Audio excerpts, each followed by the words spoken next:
gor mooy Bamba tey ci xarnu bi bayu bi saadi di baayam lay royaat leeroog cosaan ka day royaat Mbàkke Balla ndey jaadi xayru musinat mun na moo ci xarnu bi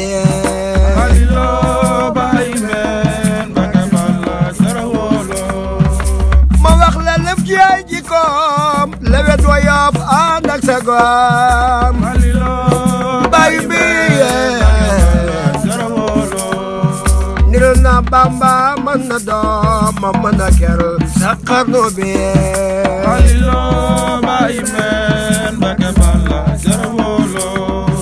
ma wax la lëf ci ay jikkoom lewet wa yob ànd ak sa goom bayu bi nirul na bay ba mën na doom ma mën na ker sa xarnu bi bayu bi dem na ba Makka julikaay añ na siyaare gën a ji baay bayu be te andiwul alal di jaay dawlem amul ci xarnu be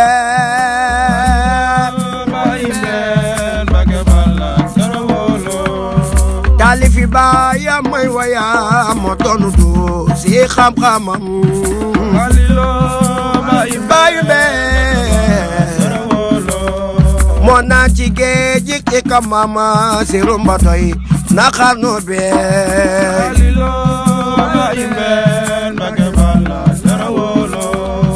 mbali be Afrika mooy woote Magal safar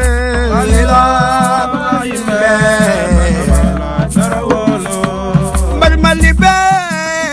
Afrika mooy woote Magal safar falila bayu be waa Asia ak Amerika nañ woote jëm si Afrika bayu be waa Asia ak Amerika nañ woote jëm si Afrika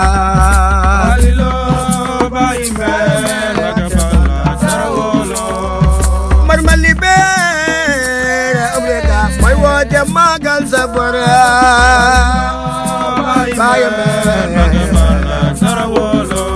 moo sanji nende di def di dende kuréer mu gindi xamal na réew mi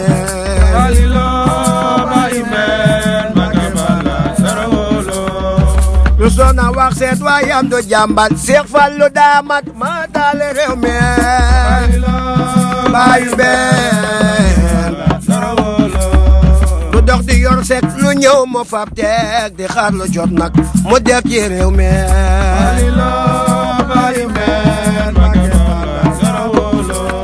yara ki teggin wala jànge baasin amoon na baatin moo raw ci réew mi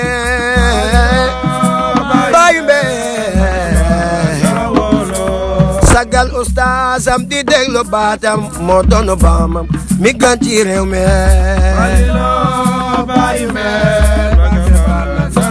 Fallu laay sagal ustaasam di déglu baatam moo doonu maamam mi gan ci réew mi bayu be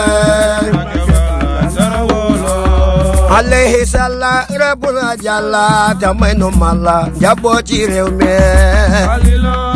bayu be sëñ Jamba jàngal Seex Moodu Fadil lu wax mo mookal moo raw ci réew mi bayu be Mbàkke Balla